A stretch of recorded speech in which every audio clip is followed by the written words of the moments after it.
Meios de provas. O novo Código de Processo Civil inovou ao tipificar meios de provas. A prova emprestada e a ata notorial. A prova emprestada encontra-se prevista no artigo 372. O legislador ressaltou a necessidade de observância do contraditório e determinou que o juiz atribuirá a ela o valor que considera adequado. Artigo 372. O juiz poderá admitir a utilização de prova produzida em outro processo, atribuindo o valor que considera adequado, observando seu contraditório. Já na ata notorial, já está prevista no artigo 384 do CPC. O seu objetivo é de documentar ou atestar a existência ou o modo de existir de algum fato mediante ata lavrada por tabelião. Os dados representados por imagem ou por som gravados em arquivos eletrônicos poderão constar da ata notorial atendente ao teor do artigo 384. Artigo 384. A existência e o modo de existir de algum fato pode ser atestado ou documentado e requerido do interessado mediante ata lavrada por tabelião. Parágrafo único. Dados representados por imagens ou som gravado em arquivos eletrônicos poderão constar da ata notorial. Embora ainda não tivesse tipificado no Código de Processo Civil, a ata já vem sendo utilizada para documentar dados publicados na internet. Primeiro, depoimento pessoal e interrogatório. A diferenciação. Considera-se o ordenamento processual civil vigente, embora tanto interrogatório como depoimento pessoal objetivem obter esclarecimento sobre o fato da causa. Identificamos as seguintes diferenças entre eles, a saber, o interrogatório sempre é determinado de ofício pelo juiz, enquanto depoimento pessoal pode também ser requerido pela parte contrária. O interrogatório pode ser determinado em qualquer estado no processo, enquanto o depoimento pessoal deve ser colhido na audiência de instrução e julgamento. O interrogatório pode ser repetido várias vezes, enquanto o depoimento pessoal é único. O interrogatório tem em vista a obtenção de certos esclarecimentos sobre os fatos, enquanto o depoimento tem por objetivo principal a confissão, embora não despreze os esclarecimentos.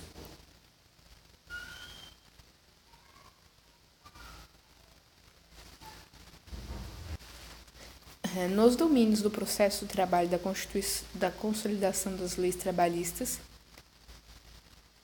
utiliza-se ora o vocabulário de depoimento, ora a palavra interrogatório. Vejamos.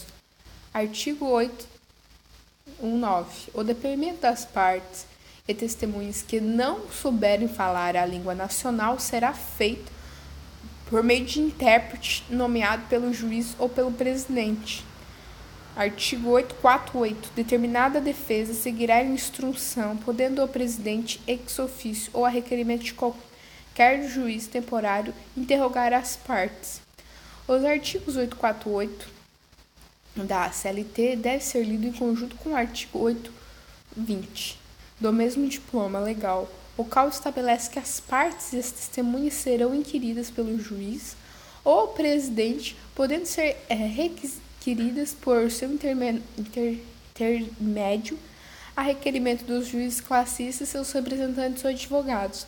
Vale destacar que o TST, no artigo 11 da Instrução Normativa 39/16, deixa claro que entende que não se aplica ao processo de trabalho a norma do artigo 459 do CPC, no que permite a instauração direta das testemunhas pela parte.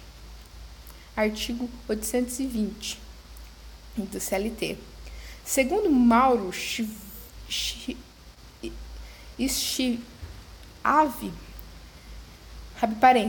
inquirir tem o mesmo significado de interrogar, donde se conclui que, se o juiz não interrogar as partes, qualquer delas podem requerer por seu intermédio o interrogatório recíproco. Essa opção encontra-se na Constituição Federal, devendo a norma infraconstitucional consolidada a moldar-se no seu direito constitucional processual, permitindo-se assim que a parte possa requerer o depoimento pessoal à outra. Dessa forma, entende-se que as partes têm o direito de requerer o depoimento pessoal recíproco quando este for dispensado pelo juiz.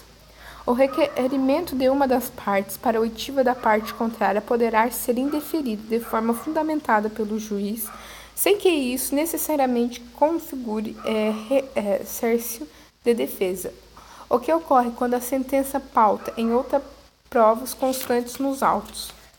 O atual diploma de processual possibilita que o depoimento pessoal da parte e que resistir em comarca, seção ou subseção subsidiária diversa daquela onde tramita, o processo seja colhido por meio de videoconferência ou de outro recurso tecnológico de transmissão de sons e imagens em tempo reais, onde poderão ocorrer, inclusive durante a realização da audiência de instrução e julgamento. Artigo 385, parágrafo 3º do CPC. Confissão. Estabelece o artigo 389 do CPC que há confissão quando a parte admite a verdade de um fato contrário ao seu interesse e favorável ao adversário. A confissão pode ser judicial, realizada no curso do processo, ou extrajudicial, realizada fora do processo. Confissão judicial pode ser espontânea ou provocada. Artigo 390 do CPC. Confissão espontânea é feita em regra por petição. Já a confissão provocada é proveniente do depoimento pessoal da parte. Por meio da oitiva das partes, poderá o magistrado extrair denominada confissão real, conhecida popularmente como a rainha das provas. Na confissão real, realizada expressamente pela parte, o juiz consegue extrair a verdade dos fatos alegados pelos litigantes mediante o próprio depoimento das partes. A confissão espontânea e provocada, que são reais, geram a presunção absoluta de veracidade dos fatos narrados pela parte adversa.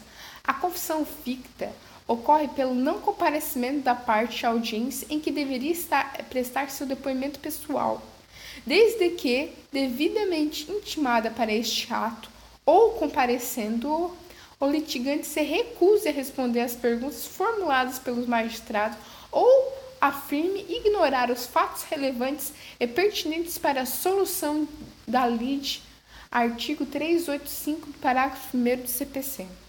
Outra assim, se o reclamado não comparecer à audiência inaugural, além da revelia, também indicará sobre as mesmas confissão ficta a teor do artigo 844 da CLT.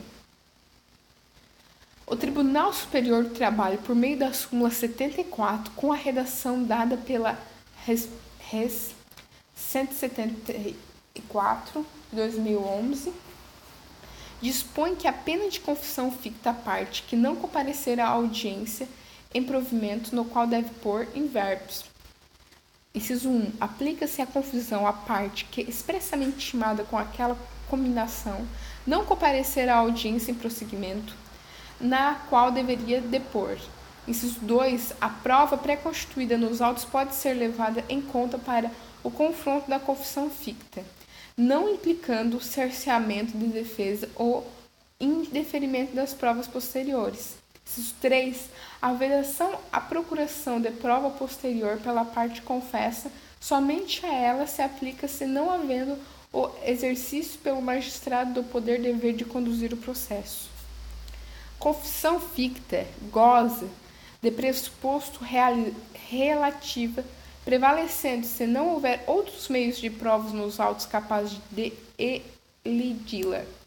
Com efeito, a jurisprudência do coleado Tribunal Superior do Trabalho vem ser firmado no sentido de que aplica-se a confissão ficta à parte que sofreu seus efeitos, não poderá ouvir testemunhas ou produzir outras provas sobre os fatos admitidos como verdadeiros, os quais somente poderão ser elegidos por provas contrárias já existentes nos autos, conforme se observava pelo julgamento abaixo transcrito.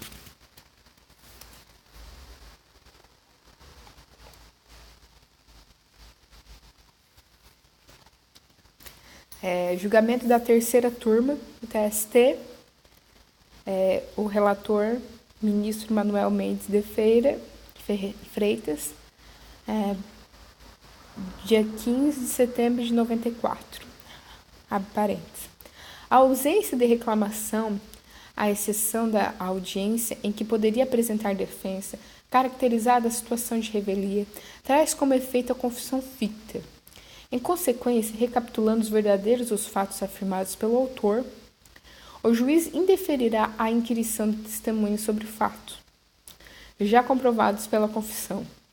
Como se vê, os fatos alegados na inicial, relativamente às horas extras, não escapam aos efeitos da confissão ficta, razão não havendo para que, a respeito, seja exigida prova do reclamante ou permitida a produção de provas pelo reclamado. Recurso de revista desprovido. Próximo julgado, TST segunda turma, ministro Vanduí Abalda, data 2/2/95.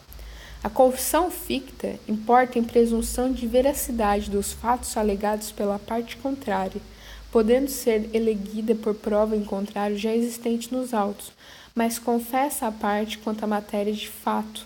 Não tem ela o direito de ainda produzir provas testemunhal. É o que o depoimento das testemunhas poderia vir a elidir os efeitos da confissão ficta, e assim, não havendo nenhuma consequência para a parte que deixa de comparecer para depor. E tal importaria em verdadeiro cerceamento de defesa para a parte contrária, pois o depoimento pessoal também é um meio de prova.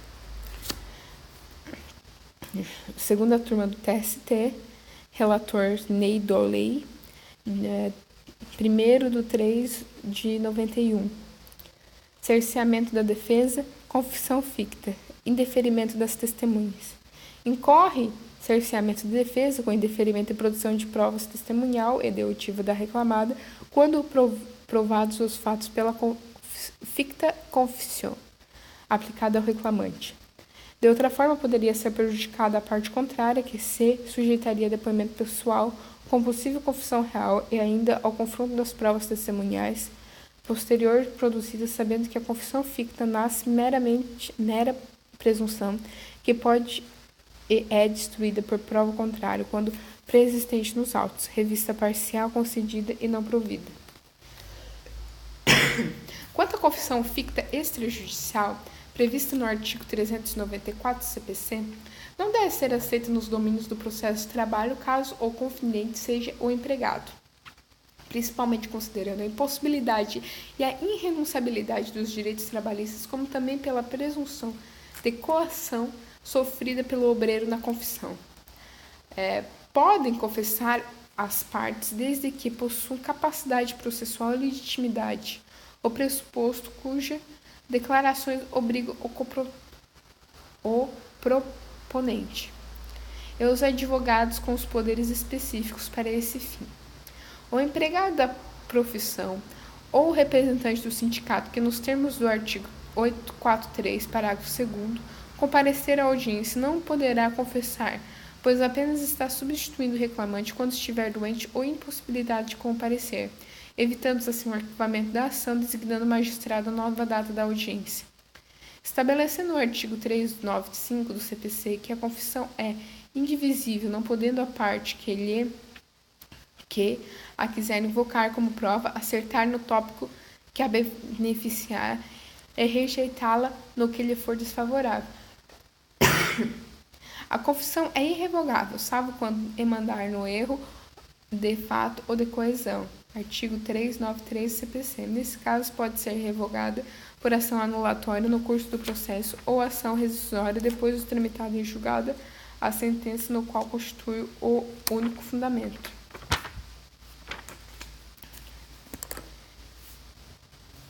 Ressalvando-se o Código Civil, estabelece que a confissão é irrevogável, somente podendo ser anulada se já decorreu o erro do fato ou de coerção. Nesse contexto, a doutrina majoritária vem entendendo que não mais cabe anular a confissão por dolo, mas apenas por erro de fato ou coerção. O atual Código de Processo Civil não prevê a possibilidade de anulação da confissão por dolo, resolvendo Selmuba. Prevaleceu a corrente dominante segundo o qual o importante é que o fato foi confessado e provado. Alice Monteiro Bairros, no Competência do Direito Processual do Trabalho, página 414, sobre a possibilidade de aplicação da pena de confissão ao menor, ensina que, abre parênteses, indaga-se o menor de 18 anos e o maior de 16, pode ser interrogado. Entendemos que sim, desde que assistido pelo responsável, pai, mãe, tutor ou curador. Pois se ele está apto a trabalhar, evidentemente deve prestar esclarecimentos a respeito da relação de emprego. O mesmo ocorre com o menor na faixa etária compreendida entre 14 e 16 anos, se for aprendiz. Se deste for interrogado, resultar a confissão, ela será válida. Inteligências do artigo 7º, incisos 33 da Constituição Federal e 792 da CLT. Estabelece o artigo 380, fecha parênteses, estabelece o artigo 385, parágrafo 2º do CPC, que é vedado a quem ainda não dispôs a assistir ao interrogatório da outra parte, ou seja, primeiro o reclamante e depois o reclamado.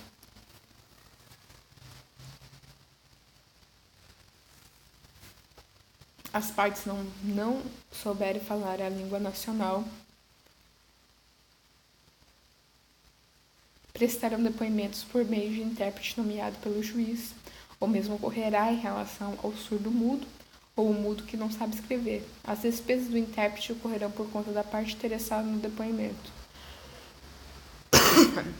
Terminando o interrogatório, as partes poderão retirar-se, prosseguindo a instrução com seus representantes. Estabelece a súmula 155 do TST que as horas que o empregado falta a serviço para o comparecimento necessário como parte, a Justiça do Trabalho não será descontada de seu salário. Por fim, vale lembrar que os entes públicos também se sujeitam aos efeitos de revelia previsto no artigo 844 e a confissão ficta. Testemunhas. Testemunhas. Conceito. A prova testemunhal consiste no meio de prova judiciário mais antigo, presente desde os códigos primitivos, representando nos primórdios da prova significativa para a elucidação da verdade dos fatos, muitas vezes prevalecendo sobre meios escritos.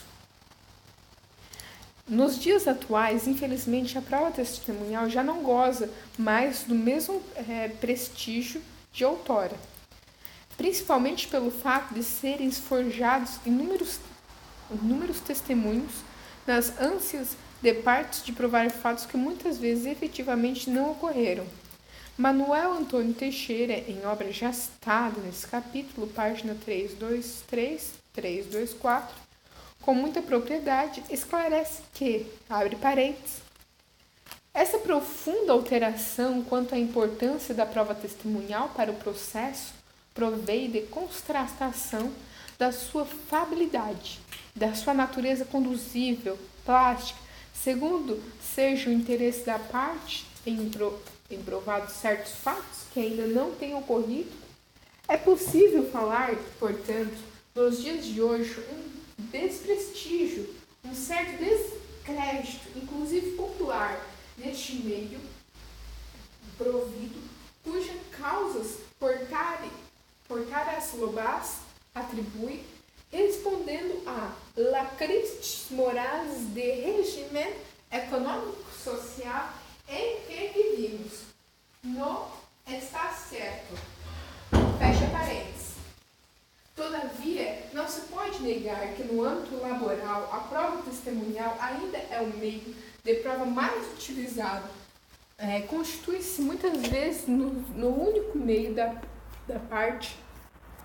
único meio de prova da parte, podendo conceituar prova testemunhal como as pessoas chamam a juízo para depor sobre fatos constantes no litígio, atestados ou não a veracidade dos mesmos, ou ainda prestados esclarecimentos sobre os fatos indagados pelo magistrado. Podemos, nessa esteira, Manuel Cândido Rodrigues no livro Compêndio de Direito Processual do Trabalho, página 353, conceitua testemunha como, abre parênteses, a pessoa chama a depor sobre fatos constantes no litígio. É a pessoa distinta dos sujeitos processuais que é convidada na forma da lei por ter conhecimentos do fato sobre os dados controvertidos entre as partes, depõe sobre este em juízo para atestar sua existência, ou finalmente a pessoa que não tem parte na causa, nem representante, é chamado para narrar suas percepções sobre os fatos passados que interessaram ao julgamento da causa. Em síntese, testemunha toda e qualquer pessoa naturalmente capaz, em quem sem interesse de qualquer espécie na causa, em isenta de qualquer tipo de relação com as partes que a compõem, tendo conhecimento direito ou indireto do objeto da lide, livremente se dispõe a comunicá-lo em juízo. Testemunha única e a eficácia da prova testemunhal. Bom, nos tempos antigos vigorou o tão conhecido aforismo teste nullus, testemunha única, testemunha nulo, em que o testemunho único era desprezado pela justiça. No entanto, nos dias atuais, está totalmente superado o princípio talhado no aforismo latino que teste nullus, prevalece a quantidade dos depoimentos e não a quantidade. Logo, o depoimento firme, coerente e seguro de uma única testemunha não pode ser desprezado, continuando em fonte esclarecedora a ser utilizada pelo magistrado e seu conhecimento. A obrigação de testemunhar. O artigo 463 do CPC dispõe que o depoimento prestado em juízo é considerado serviço público. Logo, testemunhar não é uma faculdade, mas sim um dever público de colaboração com o Estado no exercício do poder-dever de prestar a tutela jurisdicional. Com efeito, o artigo 378 do CPC determina que ninguém se extingue do dever de colaborar com o Poder Judiciário para descobrimento da verdade. Por outro lado, o próprio artigo 380, inciso 1 do CPC, dispõe que compete ao terceiro, em relação a qualquer pleito, informar o juízo os fatos e as circunstâncias de que tenha conhecimento. Neste contexto, salvo se forem incapazes impedidos ou suspeitos, artigo 447 do CPC, todas as pessoas são obrigadas a testemunhar a respeito de fatos que são dos seus conhecimentos e que interessam à causa. Ressalvar-se o artigo 448 o CPC traz algumas exceções em que as testemunhas não seriam obrigadas a depor sobre determinados fatos. Vejamos. Artigo 448. A testemunha não é obrigada a depor dos fatos sobre, inciso 1, que lhe acarreta grave dano, bem como seu cônjuge ou companheiro e aos seus parentes, consanguíneos ou afim, em linha reta ou colateral até terceiro grau. Inciso 2, cujo a respeito, por estado ou profissão, deva guardar sigilo.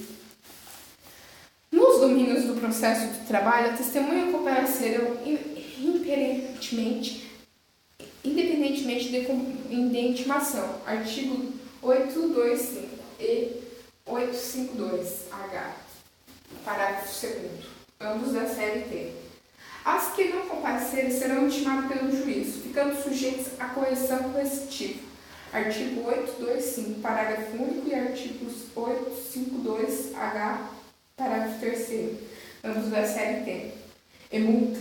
Artigo 730 da CLT. Caso sem motivo justificado, não atendam à intimação.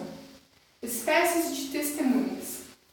Existem duas espécies de testemunhas, a saber, instrumentais, também chamadas assignatárias, abdonárias ou certificadoras. As testemunhas instrumentais são aquelas convocadas para assistir à lavratura e à assinatura de um instrumento escrito, público ou particular, assinado ou requerido o instrumento, garantindo sua autenticidade, bem como a veracidade do fato. Judiciais. Pessoas chamadas a juízo para depor sobre os fatos constantes no litígio, atestado ou não a veracidade de um ato ou um fato, ou mesmo prestando esclarecimentos sobre os fatos indagados pelo magistrado. Quanto à classificação das testemunhas judiciais, essa subside em várias espécies, não havendo uniformidade na doutrina quanto a elas. Neste contexto, 4 testemunhas judiciais, podemos classificar algumas subespécies conforme abaixo transcrito. Oculares e articulares são as testemunhas judiciais que prestam depoimento segundo os fatos que presenciaram ou que tiveram notícia respectivamente, originárias e referidas, conforme tenha sido indicados pelas partes ou mencionados pelas testemunhas, por outras testemunhas em suas declarações respectivamente. Idôneas e inidôneas, relacionadas com o valor do seu depoimento, sendo inidôneas afastadas por algum vício ou defeito capaz deles tirar ou diminuir a credibilidade, ou testemunhas suspeitas, impedidas, excusadas a depor, etc. Manuel Cândido Rodrigues, em obra já referida nesse capítulo, página 356, sobre o tema explica que, abre parênteses, realmente existe uma grande diferença entre uma e outra espécie. A instrumentória, com efeito, participa do próprio ato, dando veracidade e intensidade. A judiciária, por sua vez, reproduz um fato buscando a verdade procurada. Entre as segundas, por seu turno, consta com excesso rol de subespécies. Considerada essa, quanto a pessoa, seu conhecimento do fato e a natureza de seu depoimento no processo, tendo assim, no primeiro caso, as indôneas ou abandonadas, defeituosas ou inedôneas, falsitárias, hábeis, inábeis, viciosas, imprestáveis, insubordinadas, peitadas, suspeitas, impedidas, excusadas de depor. No segundo, as diretas, indiretas, informantes, de vista, oculares, de ouvidas, alheias e referente e referidas. No terceiro, as nomeadas, constantes, contraditórias, de credibilidade diminuída e discordantes. Finalmente, as arroladas, nomeadas e numeradas.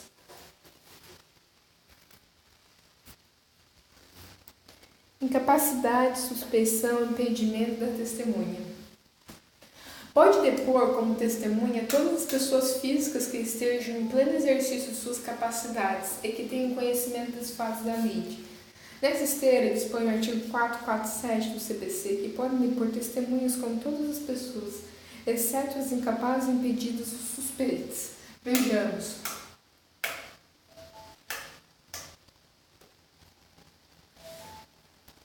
Artigo 447. Pode depor as testemunhas como as pessoas, exceto as incapazes, impedidas ou suspeitas. São incapazes por intermédio de enfermidade ou deficiência mental, o que cometi. 2. O que acometida por enfermidade ou retardamento mental, ao tempo que ocorreram os fatos, não podia ser discernidos, ou ao mesmo tempo que deve depor, não está habilitado para transmitir as percepções. O que tiver menos de 16 anos, 3, 4. O cego e o surdo, quando a ciência do fato depender dos sentidos que lhe faltarem. Esses 2 são impedidos.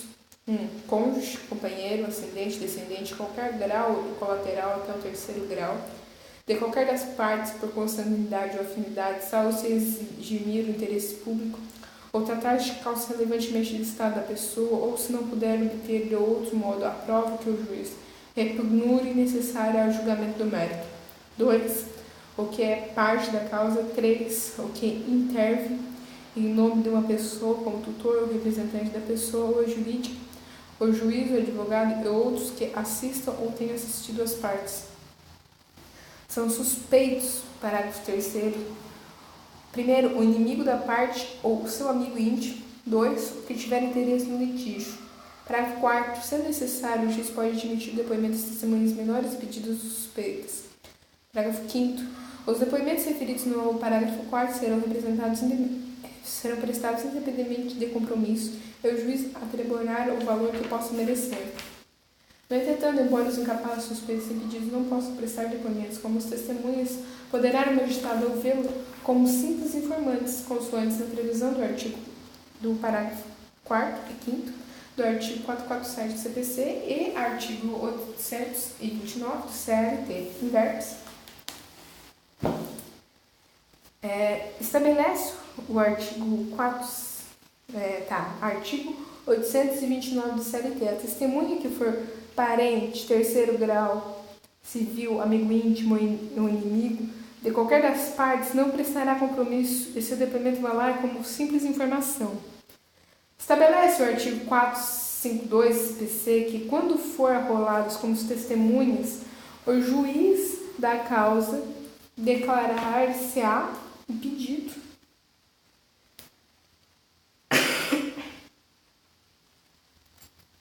se tiver conhecimento dos fatos que possam influir na decisão, caso em que terá defesa a parte que incluiu o rol desistir de seu depoimento, ou, se nada souber, manterá excluir o seu nome do rol de testemunhas.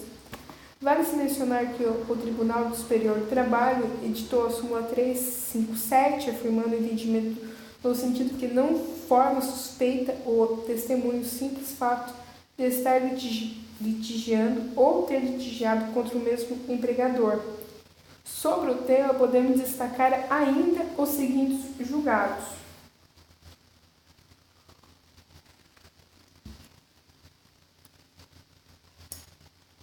Recurso de revista, preliminar de nulidade negativa de prestação jurisdicional. Havendo tese explícita sobre a matéria da decisão decorrida, necessário contenha nela referência expressa no dispositivo legal para ser pré-questionada.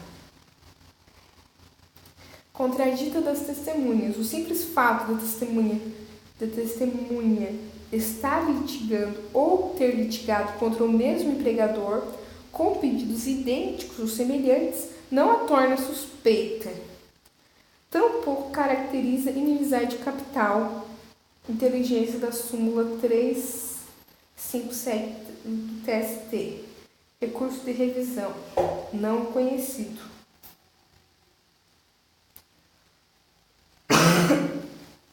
Próximo. Recurso de revista, cerceamento da defesa, indeferimento da testemunha, ação contra a mesma reclamada, decisão de mérito por ausência de prova.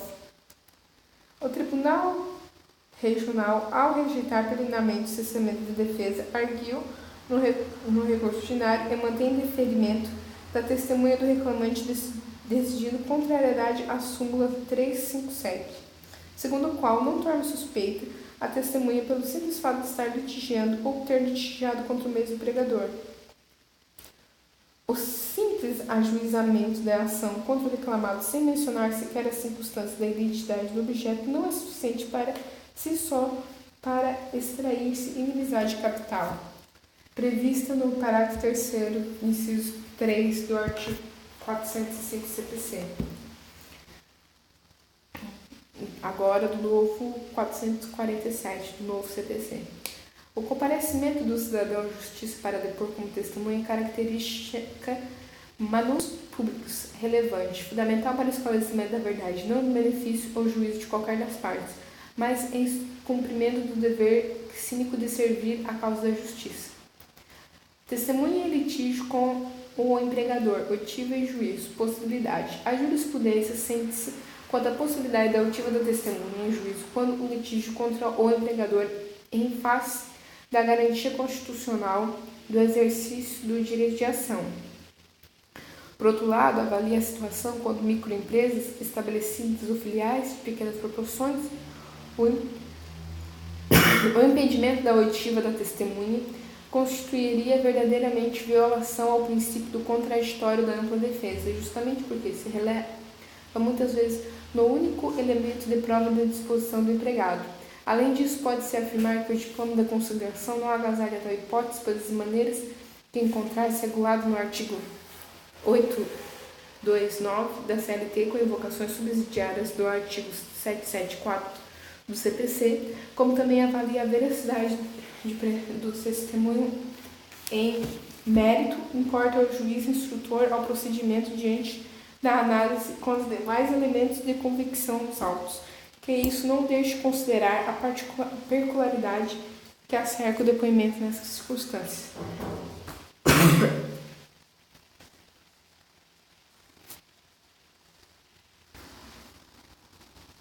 Não obstante, deverá o juiz, antes do início do depoimento, inquirir as testemunhas sem interesse jurídico no resultado do litígio, o que pode ocorrer quando o depoimento já utilizou ou reclamante como seu próprio testemunha em outro processo.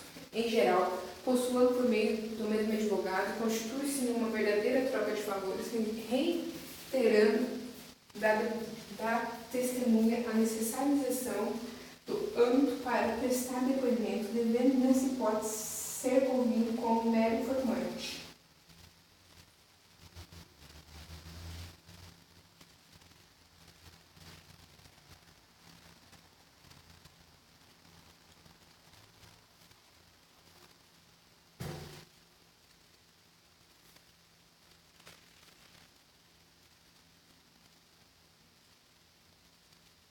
É lícito a parte contraditar ou testemunha arguindo a incapacidade ou a impedimento ou a suspeição.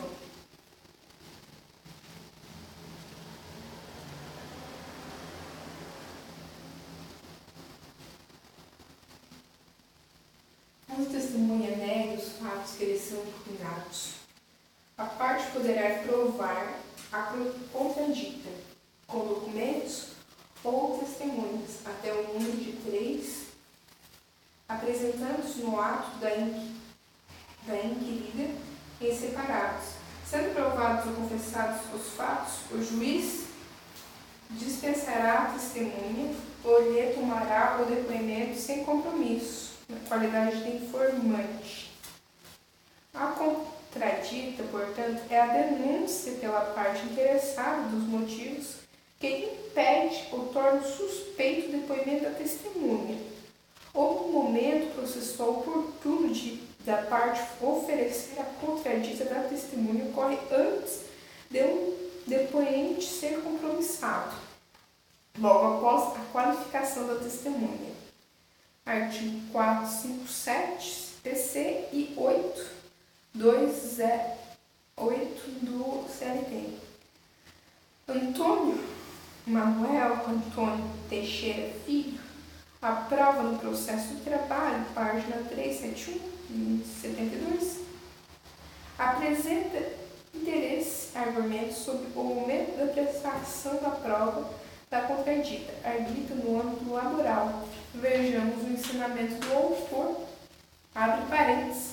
Estabelece o processo civil que a testemunha negar os fatos que lhe são impugnados, a parte poderá provar a contradita com documentos ou com testemunhas em número de 3, no máximo apresentados no ato e queridas em separado. Como no processo do trabalho não há obrigação de uma das partes arrogar as suas testemunhas, essas comparecerão independentemente de intimação CLT, artigo 825, caput, torna-se evidente que, havendo contradita, o litigante colhido de surpresa pela apresentação do testemunho não poderá provar o ato a contradita como prevê o CPC, havendo a necessidade, por isso, que o juiz, suspendendo a audiência, designe a uma ou outra para o mais breve possível, a fim de possibilitar que a parte contradita possa produzir provas ou fatos em que se fundamentar suas alegações, a não ser assim estar-se-á lesando um direito líquido e certo. Seria terminário, ademais, que o juiz bastasse exclusivamente nas declarações da parte contradita ou testemunho destinatário acolhesse ou rejeitasse a contradita, conforme fosse o caso. Daí, porque há necessidade de proceder à instrução de que, como é elementar, a parte contradita tenha formulado requerimentos nesse sentido. Limite legal do número de testemunhas. Em relação ao número de testemunhas que cada parte poderá indicar, temos que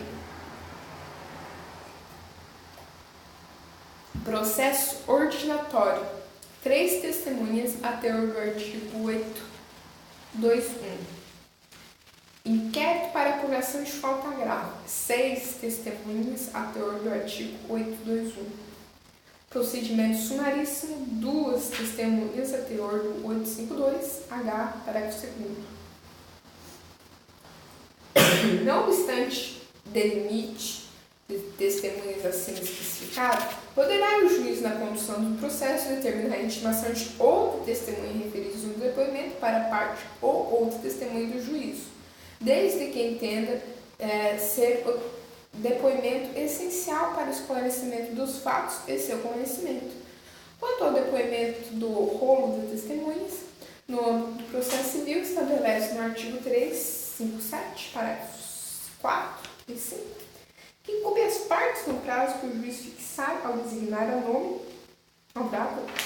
ao designar a data da audiência, depositar em cartório o rol de testemunhas, precisando-se o nome, a profissão, a residência ou o local de trabalho. Na omissão do juiz, o rol será apresentado 15 dias antes da audiência. Contudo, no âmbito do processo de trabalho, não há depósito de rol de testemunhas, as quais comparecerão à audiência, independentemente da notificação, conforme previsão nos artigos 825, 845 e 852H, todos do diploma consolidado. As testemunhas que não comparecerão serão intimadas de ofício pelo juiz ou a requerente para a parte interessada, conforme previsto no 825, parágrafo único da CLT. Em verdade, a não obrigação de indicação do rol de testemunhas no processo de trabalho acaba funcionando como um instrumento de proteção à própria prova testemunhal, a ser apresentado pelo empregado reclamante. Ora, a indicação prévia dos testemunhos do obreiro, principalmente em lugares afastados dos grandes centros e nas áreas rurais, poderia estejar por parte do reclamado ameaças e coações às testemunhas para que essas não comparecessem para depor ou mesmo para que mudasse ou omitisse dados do depoimento. Por isso, não concordamos com a atitude de alguns juízes que, ao final da audiência de conciliação, determine que a parte apresente o rol de testemunhas para serem intimadas pelo juízo ou assumam o compromisso de trazê-las independentemente da intimação, uma vez que o texto consolidado é cristalino em afirmar que as testemunhas comparecerão independentemente da intimação. Nessa esteira, mesmo que a parte tenha se comprometido a levar a testemunha à audiência independentemente de intimação, ela não comparecer, deverá o juiz determinar sua intimação, não se aplicando, por consequente, o artigo 455, parágrafo 2º do CPC. Sobre o tema, acolhemos os seguintes julgados. TST, terceira turma, relator Carlos Alberto Reis de Paula. Cerceamento de defesa, indeferimento do pedido de intimação das testemunhas, formulados pela audiência de instrução. Hipótese que houve arrolamento prévio, nem determinação judicial expressa para que o reclamante apresentasse o rol prévio.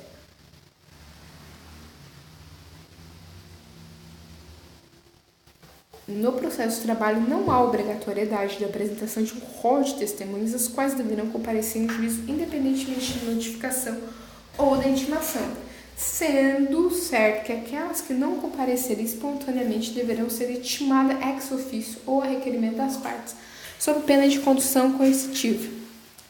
Testemunha.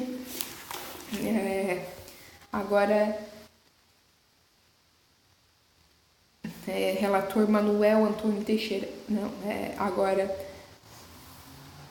Relator Juiz Amor Lima Neto. TST, nona região. Julgado 18/2/2000. Testemunha não comparecimento à ausência de preclusão da prova. As testemunhas que não comparecerem para depor serão intimadas de ofício ou a requerimento das partes interessadas.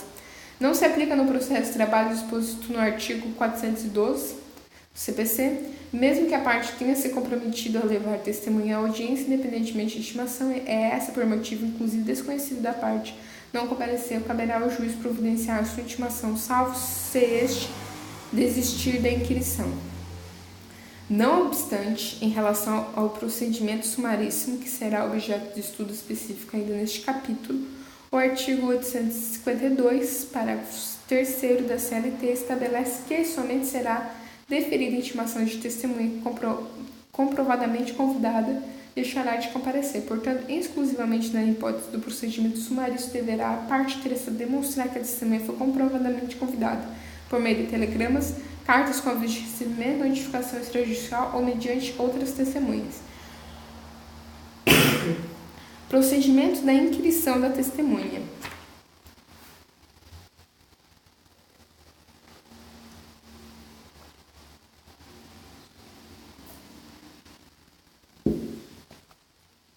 Antes do início da inquisição da testemunha, será qualificada, indicando o nome, nacionalidade, profissão, idade, residência e, quando empregado, o tempo de serviço prestado ao empregador. Ao início da inquisição, a testemunha prestará o compromisso de dizer a verdade e do que souber e o que lhe for perguntado, sendo ela advertida pelo juiz que correrá em sanção penal caso faça afirmação falsa, se cale ou oculte da verdade, crime de falso testemunho. Nessa dispersão, tendo em vista a impunidade penal do menor de 18 anos de idade, não podendo este responder pelo crime de falso testemunho, não será formado compromisso legal do mesmo, ou seja, o menor de 18 anos não poderá ser ouvido como testemunha compromissada, mas apenas como mero informante. As testemunhas serão inquiridas pelo juiz, podendo ser requeridas por seu intermédio a requerimento das partes, seus representantes ou advogados. Uma vez que a CLT não é omissa, não se aplicará a regra do artigo 459 do atual Código ao processo de trabalho, segundo o qual as testemunhas serão formuladas pelas partes diretamente às testemunhas, começando pelo quem a arrolou, não admitindo o juiz aquelas que podem induzir as respostas, não tiverem relação com as questões de fato objeto da atividade probatória ou importar e repetir de outra já respondida. Nesse sentido, o entendimento TST, consolidado no artigo 11 da Instrução Normativa 39 de 2016, segundo o qual não se aplica no processo de trabalho o artigo 459 do CPC, que permite a inquisição diretamente para a testemunha pela parte. Quando retirados os requerimentos da litigante, caberá primeiramente à parte que arrolou, depois da parte contraditória, formulando perguntas tendentes a esclarecer ou complementar o depoimento. As partes deverão tratar as testemunhas com urbanidade, não lhe fazendo perguntas ou considerações pertinentes, capciosas ou vexatórias, conforme mencionado no RES, Código de Processo Civil. O juiz inquirirá as testemunhas separadamente e sucessivamente, primeiro as do autor e depois do réu. Define, entretanto, que o magistrado poderá alterar a ordem auditiva das testemunhas se as partes concordarem. O juiz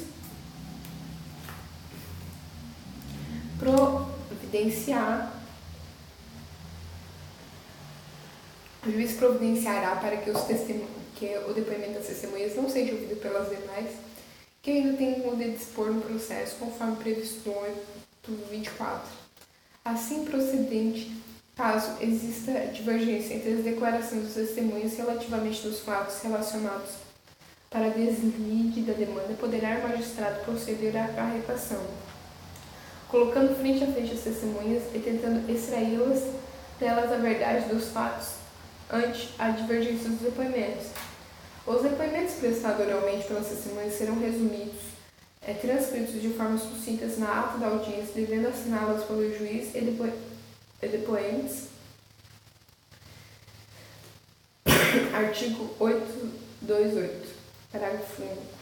Já na relação aos dissídios de alçada, estabelece os artigos 2º, parágrafo 3º da Lei 5.584, certeza que será dispensável o resumo do depoimento, devendo constar na ata conclusão da vara quanto à matéria do fato.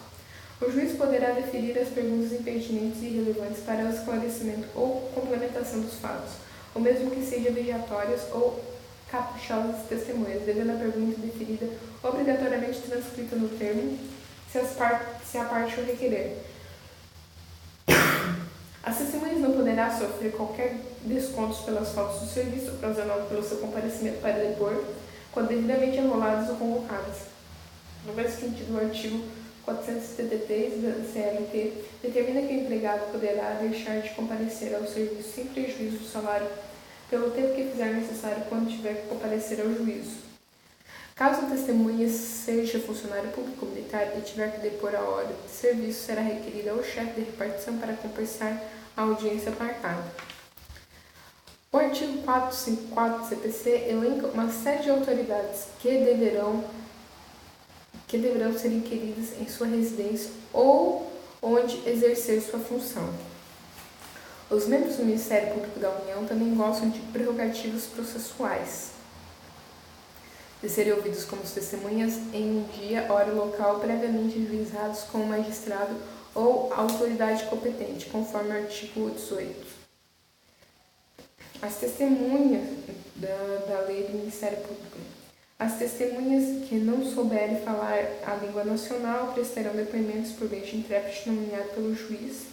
O mesmo ocorre com relação ao surdo-mudo que não sabe escrever.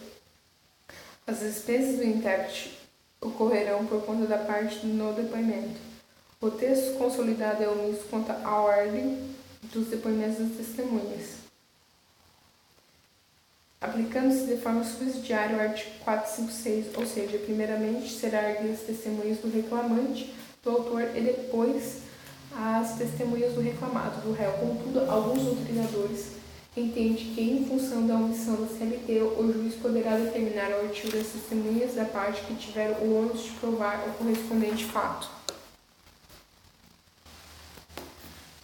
Provas documentais. Conceito e generalidade. Documento é o meio idôneo utilizado como prova material da existência de um fato, abrangindo não só os escritos, mas também os gráficos, as fotografias, os desenhos, produções cinemáticas, etc.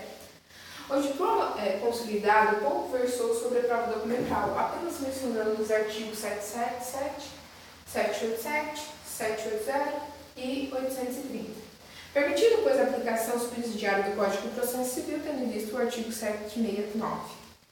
Vale destacar o Presidente da República sancionou a Lei 11.927 de 2009, que dá nova redação ao artigo 830 da CLT. Inverso, o artigo 830.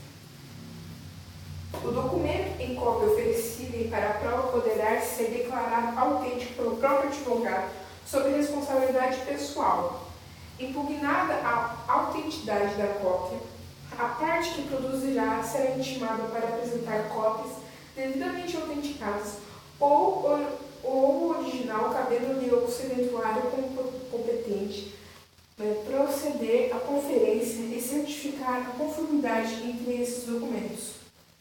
Com o caso à parte, junte o documento do conhecimento comum às partes, sem a devida autentificação, muito comum no âmbito laboral, por meio da juntada dos autos, convenção coletiva, acordo coletivo de trabalho, sentença normativa. Esse será a validade se não for impugnado pelas partes contrárias, uma vez que o silêncio esteja e o conhecimento da veracidade do conteúdo. Nesse sentido, o Tribunal Superior do Trabalho afirmou o entendimento consolidado na OJ 3236 da CDII com relação dadas na RES 129 de 2005, de que o instrumento normativo de cópias não autenticadas possui por valor probante, desde que não haja impugnação do seu conteúdo, eis que se trata de documentos comuns às partes. Vale ressaltar que o artigo 425, inciso 4, do CPC, estabelece que faz as mesmas provas que os originais, as cópias reprográficas de peças do próprio processo judicial, de declarações autenticadas pelo próprio advogado, sob sua responsabilidade pessoal, serão lhes impugnada a autenticidade. Por outro lado, o artigo 425 do CPC permite que os documentos digitalizados façam as mesmas provas que os originais. Vejamos as modificações implementadas no artigo 200 e 425 do CPC. Inciso 5. Os exatos digitais de bancos de dados públicos e privados, desde que não atestado seu eminente, são apenas a lei que as informações conferem o que consta na origem. Inciso 6. As reproduções digitalizadas de qualquer documento público ou particular, quando ajuntadas dos autos pelos órgãos da Justiça e seus auxiliares, pelo Ministério Público e seus auxiliares, pela Defensoria e seus auxiliares, pelas Procuradorias, pelas suas repartições públicas em geral, por advogados, ressaltando as alegações motivadas e fundamentos de adulteração. Parágrafo 1º. Os originais dos documentos digitalizados mencionados no inciso 6º deverão ser apresentados pelo seu detentor até o fim do prazo pela propositura da ação rescisória. Parágrafo 2º. Tratando-se de cópia digital de títulos executivos extrajudiciais ou documentos relevantes à instrução do processo, o juiz poderá determinar o seu depósito em cartório ou secretaria. O artigo 456 da CLT dispõe que a prova de contrário individual do trabalho será feita apenas nas anotações constantes da carteira profissional ou instrumento escrito, e suprida todos os meios pertinentes em direito. Tais anotações, portanto, presunção relativa, admite provas em contrário, conforme previsto na súmula 12 do TST e súmula 225 do STF. Súmula 12. Carteira profissional. Valor das anotações. As anotações apostas pelo empregado na carteira profissional do empregado não geram presunções, apenas juris et de jure, mas apenas juris tanto. Quer dizer, presunção relativa. Súmula 225. Carteira profissional. Valor probatório. Não é absoluto o valor probatório das anotações da carteira profissional. Ressalva-se que as anotações feitas na carteira profissional gozam da presunção relativa tão somente em relação ao empregado, uma vez que, quando o empregador, a presunção é absoluta, salvo se este demonstrar a ocorrência do erro material. Uma das características do contrato de trabalho é sua informalidade. Todavia, existem alguns contratos que, por exceção, obrigatoriamente devem obedecer à forma escrita. Dentre eles, o contrato de trabalho temporário, o contrato de trabalho aprendiz, atleta profissional e etc. Relativamente ao pagamento de salário, ao artigo 464 CLT determina que ele deverá ser efetuado contra o recibo assinado pelo empregado, mesmo menores de 18 anos. Trata-se de analfabeto mediante sua impressão digital ou, não sendo essa possível, o seu roubo. Logo, a apresentação do recibo de salário é essencial para a validade do ato e pretensiamente tal exigência considerar que o pagamento não foi realizado pelo empregador, salvo se o obreiro confessar que recebeu os salários. O pedido de demissão ou o recibo de quitação de rescisão do contrato de trabalho formado pelo empregado com os mais de 1 ano de serviço só será válido quando feito com assistência do respectivo sindicato ou perante a autoridade do Ministério do Trabalho. Quando não existir localidade de sindicato ou autoridade do Ministério Público, a assistência será prestada mediante ao Ministério Público ou onde houver defensor público e na forma ou impedido desses pelo juiz de paz. Por outro lado, o artigo 477 dispõe que o instrumento de rescisão ou recibo de quitação, qualquer que seja a causa ou forma de dissolução do contrato, deve ser especificada a natureza de cada parcela paga ao empregado e discriminado seu valor, sendo válida a quitação apenas relativa às mesmas parcelas.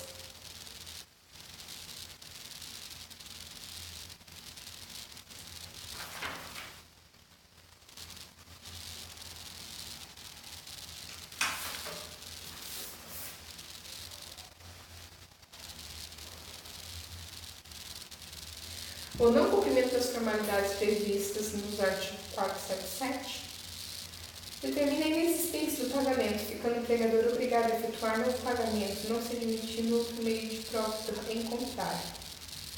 O Tribunal Superior que trabalha sobre a quitação das parcelas rescisórias ditou a súmula 330, dispondo que a quitação passada pelo empregado com assistência de entidade sindical de sua categoria ao empregado, observando-se exigidos no 477, tem eficácia liberatória em relação às parcelas previamente consignadas no recibo, salvo se exposta ressalvar os especificados valor da parcela ou da parcela impugnada. A primeira quitação não abrange parcelas não consignadas no recibo da quitação e, consequentemente, seus reflexos que ainda ocorrem nesse recibo. Esses dois, quando há um direito que deveria ser satisfeito durante a vigência do contrato de trabalho. A aplicação é válida em relação aos períodos durante a vigência do contrato do período especificamente consignado no recibo da aplicação.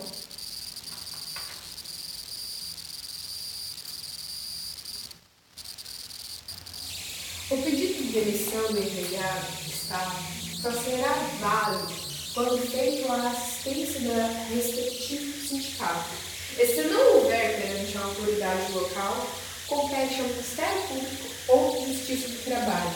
Ainda em relação à prova documental para estabelecimento que tiver mais de 10 trabalhadores, é exigido o registro manual mecânico ou eletrônico dos horários de entrada e saída do empregado, contendo ainda até a assinalação do período de repouso, conforme instrução a serem expedidos do Ministério do Trabalho. Neste contexto, se o empregado for intimado pelo juiz a apresentar os registros de horários e deixar de fazê-lo sem justificativa, presumirá verdadeiro a jornada de trabalho alegada inicial, a qual poderá ser elegida por prova em contrário, conforme o entendimento subsidiário da súmula 338 do TST. Caso o trabalho seja executado fora do estabelecimento, o horário do empregado constará especificamente sua ficha ou papelada em seu poder, conforme previsto no artigo 74, parágrafo 3º da CLT.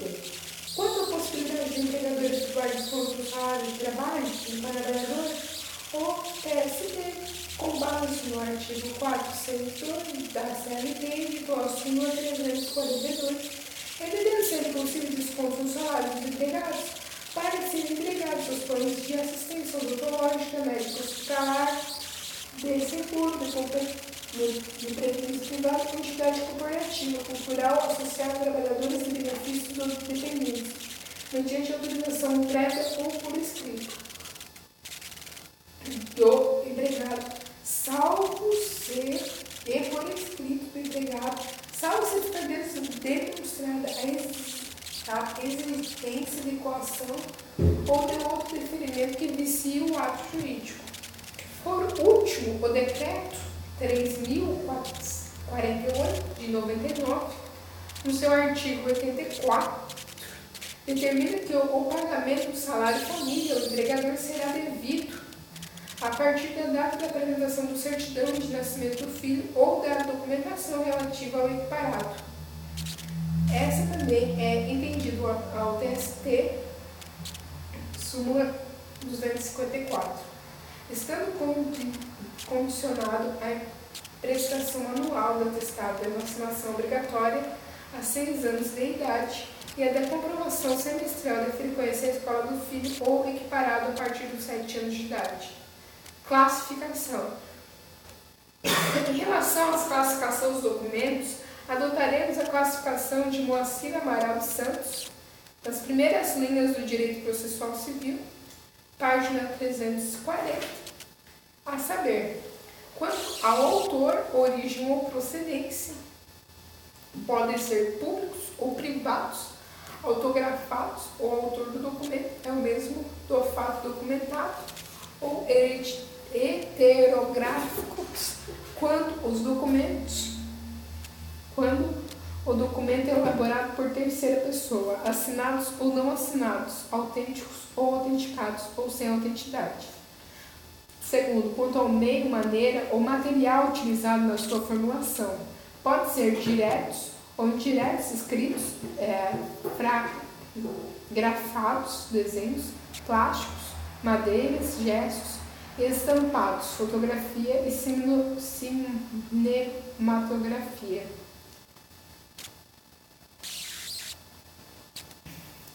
Quando ao seu conteúdo pode ser narrativos ou constitutivos, quanto à sua finalidade pode ser pré-constituídos ou casuais, quanto à sua forma em relação à prova que produzem, podem ser formais, solenes e não formais, quanto à forma em si, podem ser originais ou cópias.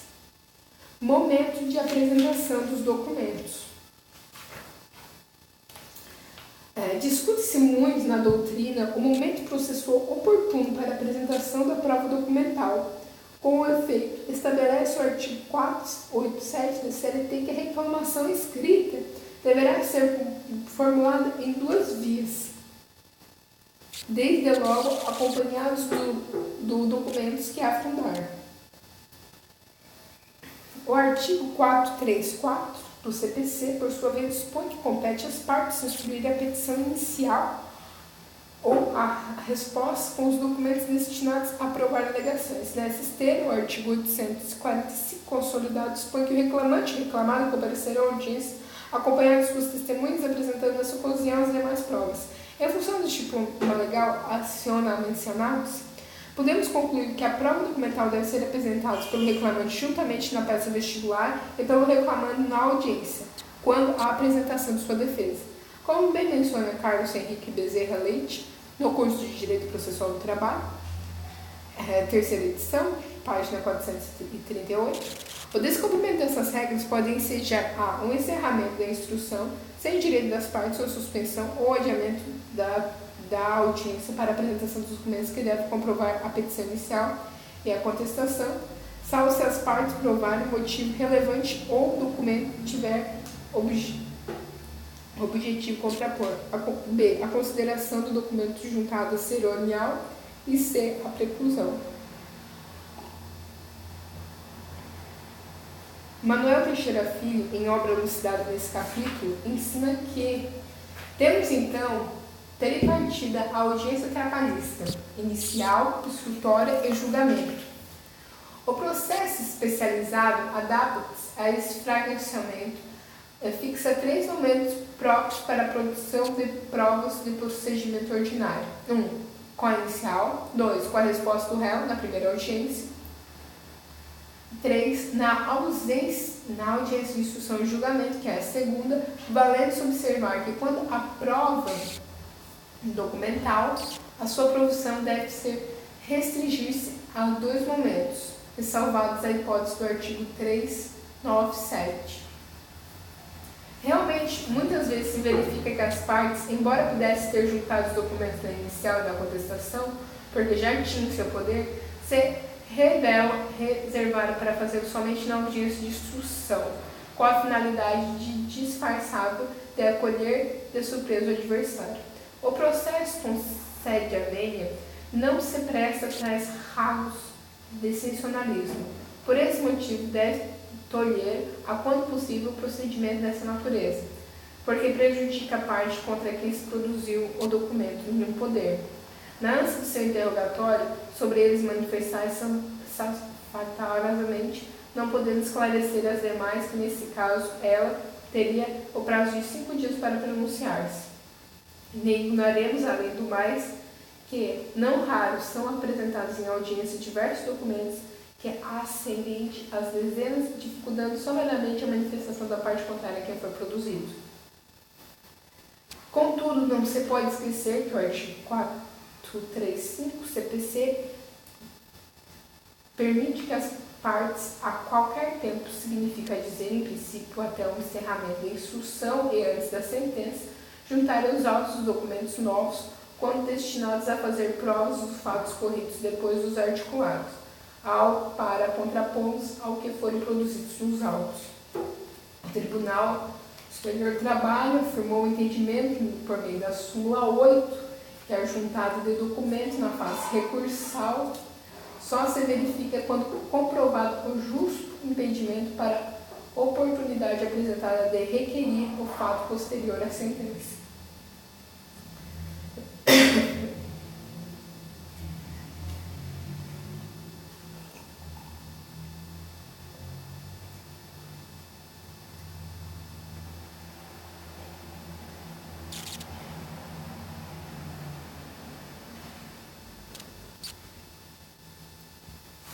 Sobre o tema, podemos ainda destacar os seguintes julgados. Preliminar, cessamento de defesa, juntado do documento pela reclamada para obster as alegações quando há justa causa apenas na sessão do prosseguimento e que, segundo ou regional, não se tratar de documento novo, é expressamente vedado pelo artigo 396, pois o momento oportunário para a juntada é quando apresenta a defesa. Cerceamento do direito da defesa, momento para a produção de provas documentais. O momento ordinário e regulado da juntada dos documentos é inicial para o autor e a contestação por réu, sob pena de preclusão, salvo destinados à prova de fato superveniente e completação daqueles que já encontrados nos autos. No presente caso, não há qualquer referida no sentido que o que ora ocorre subjetivar e juntar documentos novos ou contrapô-los aos que foram produzidos no momento processual adequado, ou seja, na contestação, antes mesmo da abertura do prazo pelo juiz, o qual acabou de estabelecer. Em benefício da própria recorrente, o momento para a produção de provas documentais não se configura dessa forma o alegado por receio de direito de defesa. Recurso de revista como conhecido e desprovido.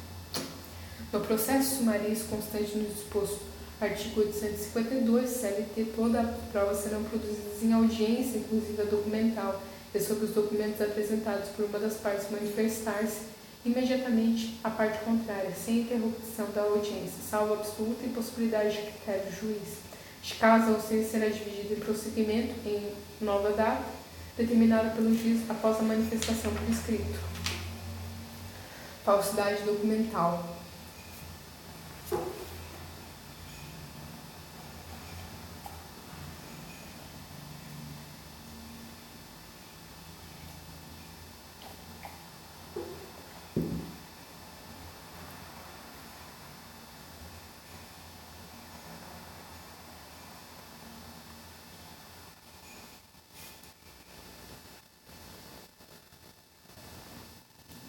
O artigo 430 do CPC dispõe que a admissão, falsidade documental tem lugar em qualquer tempo e grau de jurisdição, incluindo a parte contrária quem foi produzido documentos sustentados na contestação, na réplica ou no prazo de 15 dias contados da intimação de suas juntadas dos autos.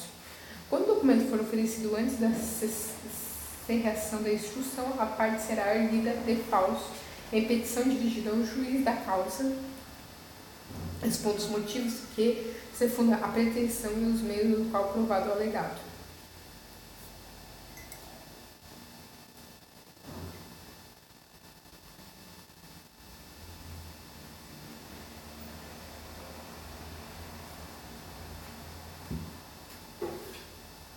Intimadas as partes que produziu o documento a responder no prazo de 15 dias, o juiz ordenará exame pericial logo que for sustentada ou incidente de falsidade, o juiz suspenderá o processo principal. Não se procederá ao exame pericial se as partes que produziu o documento concordarem em retirá-lo e a parte contrária não impuser desentranhamento. De acordo com o atual Código de Processo Civil, a parte que produziu o documento será intimada a se manifestar no prazo de 15 dias. Além disso, uma vez que a arguida falsidade será resolvida como questão incidental.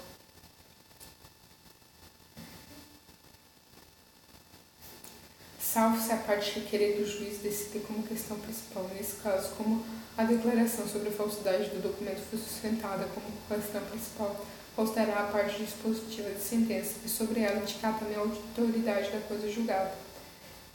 Exibição de documentos. A exibição de documentos pode ser requerida pelo juiz. Muitas vezes o litigante pretende provar suas alegações mediante documentos que se encontram em poder da parte adversa ou de um terceiro. Nessa hipótese, deverá a parte interessada requerer ao juiz a sua exibição sob pena de serem considerados falsos ou verdadeiros, os fatos que a requerente almeja provar com atinente documento. Com efeito, estabelece o artigo 396 do CPC, que o juiz poderá ordenar que as partes exibam o documento por coisa que ache em seu poder. O pedido de exibição do documento deverá conter a individualização, tanto quanto possível, do documento da coisa, a finalidade da prova, indica dos fatos que se relacionam com os documentos da coisa, as circunstâncias que se afundam ou requerente para afirmar em que o documento da coisa existe. Esse pode ficar no poder da outra parte contrária ou de terceiro. Requerida a exibição dos documentos, ou a requerida terá o prazo de resposta de 5 dias, contados de intimação, caso afirme que não fosse documento, depois o juiz permitirá que o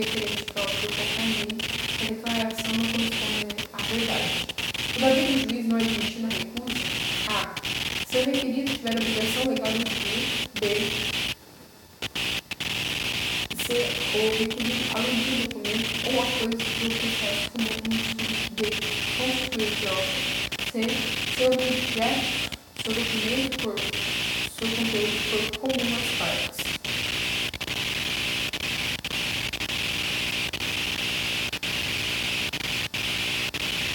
Caso o requerido não exija o documento ou não faça qualquer declaração, no caso da resposta a pedidos, ou ainda se a recusa for apoiada por ilegítimo magistrado, for para a decisão do eleitor admitir como verdadeiro os fatos por meio do documento e coisa a parte que foi aprovada. Na hipótese do documento ou coisa está no poder terceiro de mandará citado para responder para os princípios do seu terceiro. Sendo que o motivo negar a obrigação de vida ou posse do documento ou da coisa de mineral de inscrição de maneira dependente, tem umas partes necessárias disponíveis e procurar aparecer em edição introdutória decidido ou incidente. Sobre o tema destacamos a seguinte ideia: juntar o dever de documento aos instituições anterior à Constituição original com a convivência prevista no artigo 359. O julgamento da defesa não está autorizado. Quando diz que o certo prazo aparece para ter o documento sob pena do artigo 359, combinado com o enunciado do número 332, deve ter a omissão da compensativa em que a determinação judicial fica suficiente para fazer a prova. Para o efetivamente, o Ministério da Administração do Trâmite que considerar o ato processual ser praticado. A convenção expressa de denúncia do documento no assinalado declarar ou não reconhecimento de um fato que ele seja aprovado será admitido como verdadeiro prejuízo, levando-se comparativo para a pretensão de relatório do prazo, ou caráter reconhecido pela determinação judicial, recurso de revista não vencido. Perícia.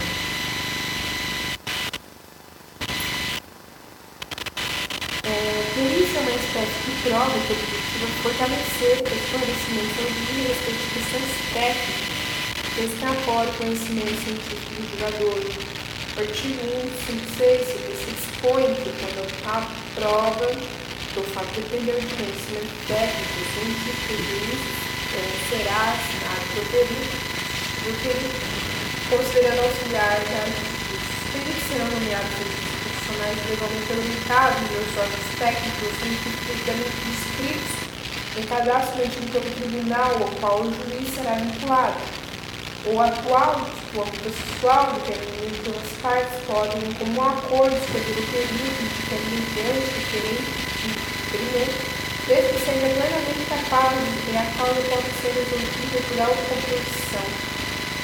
Ele deverá cumprir o ofício no prazo que o primeiro assista à lei e pegando toda a sua diligência.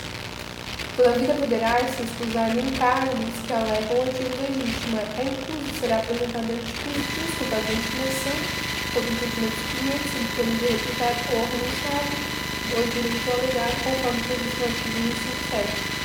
Determinado o artigo 158 que o delito de perdão pressão de informações e verídica poderá ser prejuízo por causa da parte ficando inabilitado por 2 a 5 dias a funcionar em outras espécies que incumplirá a sanção que a lei penal estabelecer. A prova policial consiste em exame vitória ou avaliação.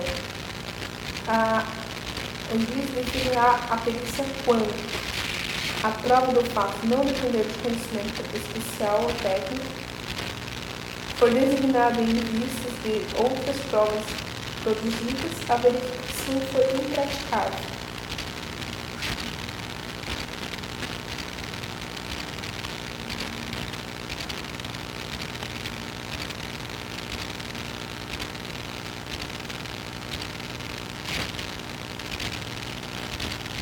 A Lei 5.584, no seu artigo 3º, que revogou taxidamente o artigo 826 do CLT, dispõe que os exames periciais serão realizados por período único,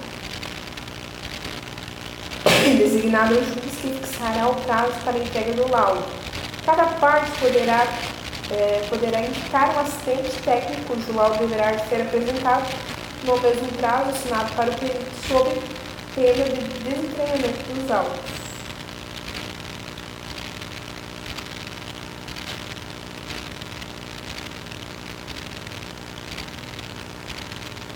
O novo código determina que o perito protocolará o laudo em juízo no prazo fixado pelo juiz pelo menos 20 dias antes da audiência de instrução de julgamento, e que as partes serão intimadas para requerer manifestar sobre o laudo no período no juízo do prazo comum de 15 dias, podendo o assistente técnico de cada uma das partes, em caso igual,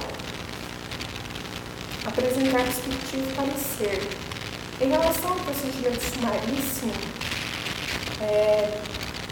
estabelece que, somente quando a prova de fato exigir ou for legitimamente posta, será definida as provas técnicas incluídas o juiz em julgar fixar o prazo do objeto da perícia, nomear perito, sendo que as partes intimadas para se manifestar sobre o laudo no prazo comum de 5 dias. Atualmente, não há mais necessidade do perito prestar compromisso, podendo ele ser substituído nas seguintes hipóteses: quando alegar motivo legítimo, quando for acolhido a tese de impedido ou suspeito, devendo ser anotado as hipóteses de cada espécie encontradas previstas no artigo 144 do Código Civil. Nas hipóteses previstas no artigo 468, seção 2, CPC, gerando as situações específicas do inciso 2, a possibilidade de ser expedido de ofício à corporação profissional, competência profissional, objetivando eventual punição disciplinar, além de aplicamento de uma multa pelo retardado processual causado com mais técnicas que ele levou como frustrado. A substituição do perito pelo esgotamento do prazo que foi concedido para a realização do exame da inspeção ou vitória deve apenas ocorrer na hipótese de atraso relevante, podendo o prazo ser prorrogado, especialmente quando o retardo for justificado pela complexidade do trabalho. Somente os peritos estão sujeitos às causas de suspensão e impedimento previstos no Código de Processo Civil. O mesmo não ocorre em relação aos requisitos técnicos. A produção de prova policial no domínio do processo de trabalho poderá ser determinada de ofício pelos magistrados trabalhistas ou requerida pelos litigantes interessados. Conforme já tratado neste capítulo, ainda que consumadas a revelia da produção jurídica, caso exista na petição inicial trabalhista que desenvolvimento adicional de celebridade ou outra curiosidade, o juiz deverá determinar a realização da perícia em função do dispositivo do artigo 195,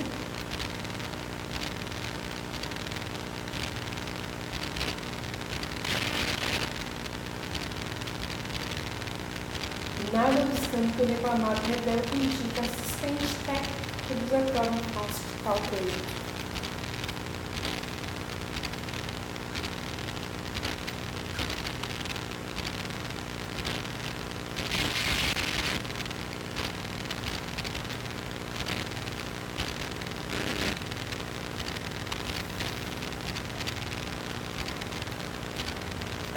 O artigo 790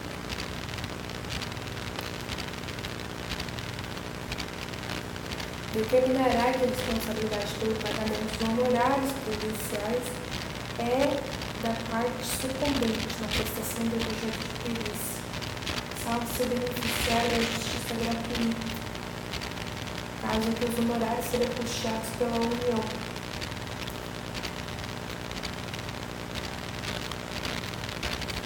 Nas demandas envolvendo a relação do emprego, não há previsão legal para exigência de depósito prévio de honorários previdenciários, conforme preende ao OJ 98. Mandado de segurança cabível para atacar a exigência de depósito prévio de honorários previdenciários. É ilegal a exigência de depósito prévio para custeio de honorários periciais, dada a incompatibilidade do processo de trabalho, sendo cabível o mandado de segurança realizar a realização da perícia independentemente de depósito.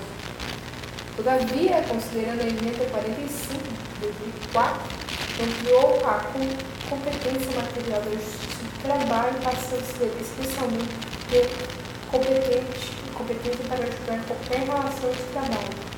O TST fez indicar a IN, a Instrução Normativa 27 de 2005, que estabeleceu uma espécie de normas procedimentais em decorrência da emenda, dentre elas envolvendo os honorários periciais, prevendo o artigo 6º.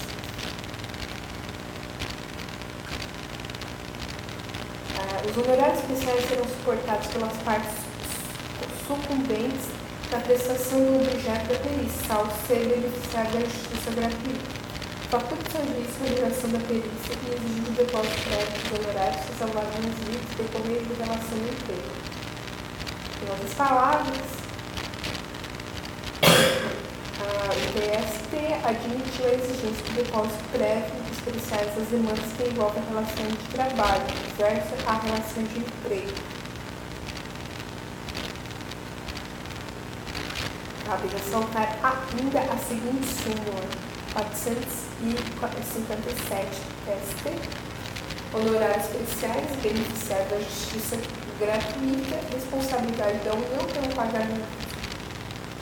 A União é responsável pelo pagamento dos honorários do perito, quando a parte sucumbente no objeto da perícia for beneficiária de justiça gratuita, observando os procedimentos dispostos no artigo 1, 2 e 5 da Resolução 66 de 2010, Conselho Superior de Justiça do Trabalho.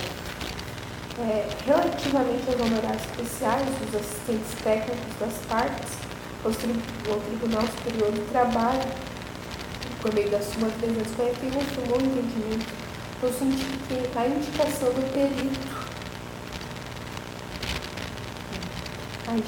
perito assistente à faculdade da parte pode responder pelos respectivos honorários ainda que vencedora do objeto da perícia. Apresentado um laudo, o juiz determinará a intimação das partes sobre a que ele se manifesta e poderá ainda o magistrado ouvir o perito em audiência, observando que o profissional preste esclarecimento sobre o objeto da perícia. Poderá também o juiz determinar de ofício ao requerimento das partes a realização de uma nova perícia, quando a matéria não lhe é suficiente esclarecida, caso em que a segunda perícia terá objetivo os mesmos fatos sobre que recaiu a primeira, destinando-se a corrigir eventual omissão ou inexatidão dos resultados que a conduziu. Independentemente de destacar que a segunda perícia que rege as disposições estabelecidas pela primeira não substitui cabendo ao juiz atribuir o valor de uma e outra. O atual processo civil também estatui que o juiz não está vinculado ao lado pericial. Entretanto, perpetua que o magistrado deve indicar a sentença dos motivos que levaram a considerar as conclusões do laudo, levando em conta os métodos utilizados pelo perito.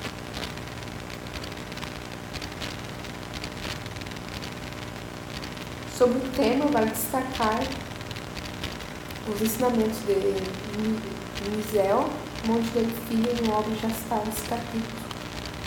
Contudo, aparente, em uma vez admitido e produzido, embora possa ser desprezado ou mitigado pelo magistrado, no caso de outras provas que constam nos autos, dando ao fato com maior fineza a possibilidade de sua ocorrência de modo diverso, notamos nesse desprezo não pode ocorrer sem embasamento jurídico em que apoie, sob pena de ser configurado o cerceamento de direito de defesa da parte que demonstrou interesse na colha de prova específica.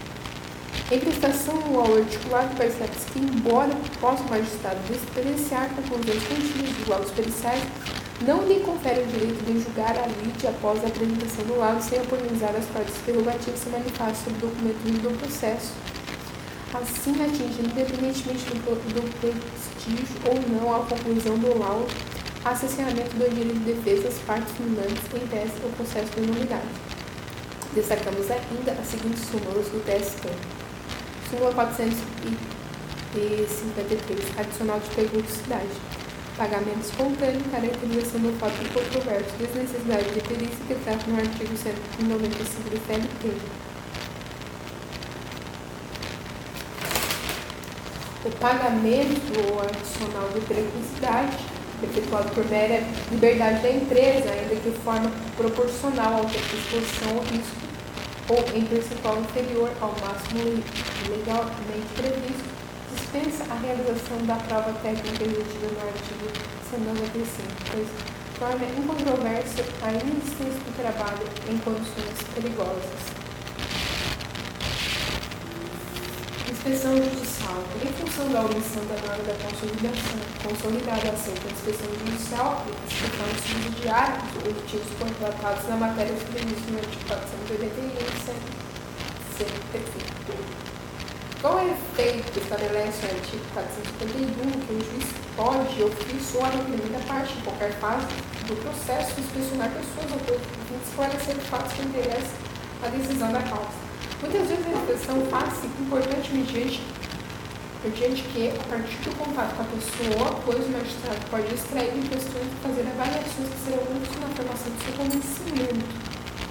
Na inspeção direta, o juiz poderá ser assistido ou por um ou mais peritos. O juiz irá ao local onde se encontra a pessoa, a coisa ou quando julgar necessário para melhor verificação ou interpretação dos fatos e observar quando a coisa ou não puder ser apresentada em juízo, sem a consideração de despesas ou graves dificuldades, ou quando o magistrado determinar a reconstrução dos fatos.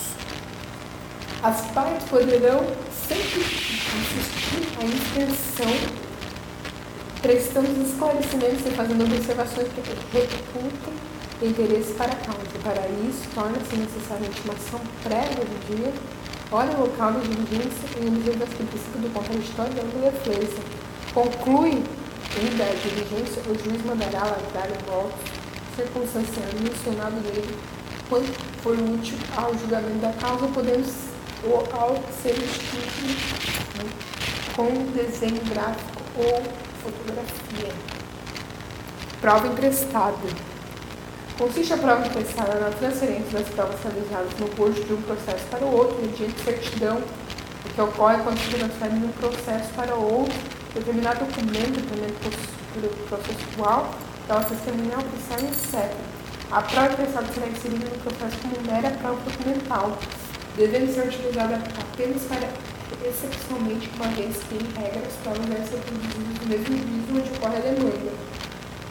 O exemplo da utilização da prova emprestada dos alunos do processo de trabalho seria a hipótese de a emprestada ter fechado o estabelecimento onde trabalhava o reclamante, descartando o local de trabalho. Nesse caso, não obstante, o artigo 195 de realização de perícia foi declarada de sua nulidade, considerando que a empresa já estava desativada e o local não oferecia a possibilidade das condições ambientais imperantes podem em atividade. Poderá a perícia ser subida pela juntada dos votos emprestados dos próprios, desde que estabelecida perfeita correspondência da situação periciada e é o caso subjudice. Em outras palavras, no sebacito, o exemplo acima transcrito, a prova prestada poderia suprir a ausência da prova prestada desde que as condições do fato relativas à demanda atual consigam com aquelas que motivaram a realização do exame perial no processo anterior.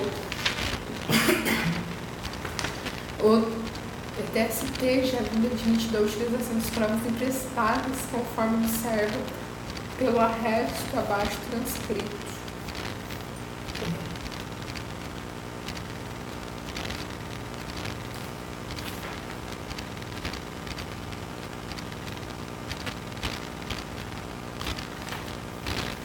Nulidade, cerceamento de defesa e não observância do devido processo legal, adicional de riscos de nulidade, prova policial emprestada.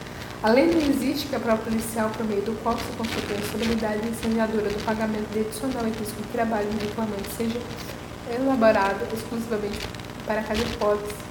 Como é feito tanto a doutrina quanto a jurisprudência se manifestando de que é admissível a prova policial emprestada desde que é caracterizada a identidade dos fatos. Essa é a hipótese nos autos constantes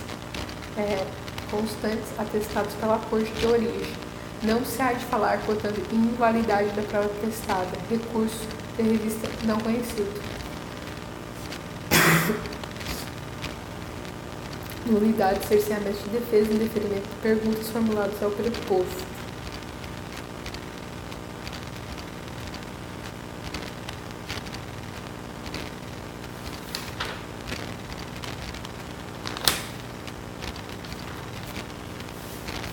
Perícia realizada em local diverso do trabalhado. Existindo os meios de realização pericial no local de trabalho, o autor por utilizar somente seria possível uma comissão de seguridade mediante a prova prestada, por retirar-se as mesmas condições ambientais que estão sujeitos a todos pelo trabalhado. Mediante a impossibilidade de se realizar nesse local da inexistência da prova prestada, revela-se impraticável a perícia, teor do artigo 420.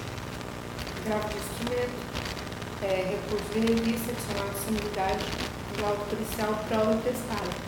A prova pericial, como prova prestada plenamente de ensino na justiça do trabalho, é apto provar que o direito adicional de nulidade morente quando feito no local que trabalhou ou relativamente à forma de função que ele envolvia. No mais, o conhecimento regional teve como base constituído o fato probatório, portanto, baseado no laudo pericial técnico decorrido pela presença de peculiares acima dos limites tolerados, sendo que o exame de precisão recursal exigiria investigação do contexto. Tem mais decisão e sintonia do.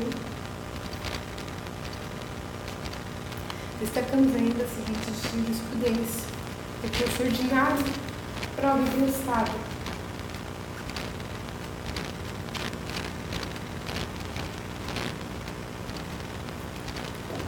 É eficaz no processo de trabalho quando seja o pronunciamento prévio das partes e diga respeito às condições semelhantes de prestação de trabalho que ocorre no caso. Adicional de solidariedade caracterizado prova de acordo com o artigo 195. A erguida em juízo a insalubridade de sua característica esclarece principalmente pela prova técnica admitindo a prova emprestada em caso de impossibilidade de realização de perícia pelas desativações do local de trabalho. Moléstia profissional, prova emprestada. Capacidade laboral, direito à reintegração, extinção do estabelecimento, convenção em indenização. Prova emprestada, meio atípico de produção de prova, confusão, regulamento de possibilidade de julgamento por equidade quando não houver premisso para tanto. O novo Código de Processo Civil prevê especialmente a prova emprestada nos artigos 372, ressaltando a observância do contraditório e determinando que o juiz atribuirá a ela o valor que considerar adequado. O juiz poderá admitir a utilização da prova produzida em outro processo, atribuindo o valor que considerar adequado, observando o contraditório.